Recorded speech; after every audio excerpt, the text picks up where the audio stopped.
Nobody here, other than the informal miners, dares to enter the disused mine shafts.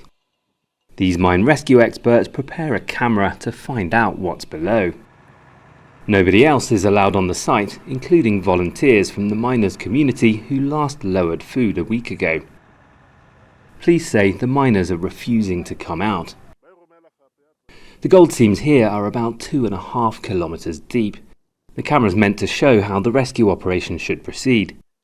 Rights groups and relatives say progress is too slow and the government's still trying to starve the miners out. Politicians from the provincial parliament said the miners' rights should be respected, but it's not the police responsibility to deliver food.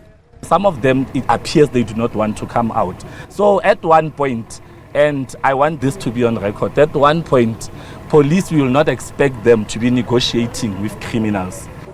Rights groups have been asking if all those below are really the masterminds of organised crime or the victims. This nearby township was built about 70 years ago under the apartheid government to house workers when the gold mines opened. Most have since closed. One of the few ways to make a living is collecting bricks from abandoned, demolished shops and houses, which is what these women say they were doing just to be able to afford a meal.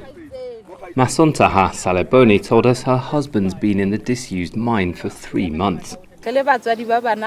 We're trying whatever we can as mothers when our husbands go underground to seek a living. But right now, our husbands are locked in that shaft and some are dead. We don't know if they're among the dead or if they're alive. The army's also been involved in the crackdown on informal mining. Over decades, armed gangs have taken control of much of the multi-million-dollar business in thousands of abandoned mine shafts. The camera has been pulled back up and the crane is now leaving the site. Everyone's waiting to find out how many people are below, dead or alive, and how the operation's going to proceed.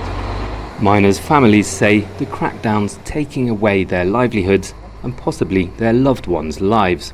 Malcolm Webb, Jazeera, Stilfontein, South Africa. Make sure to subscribe to our channel to get the latest news from Al Jazeera.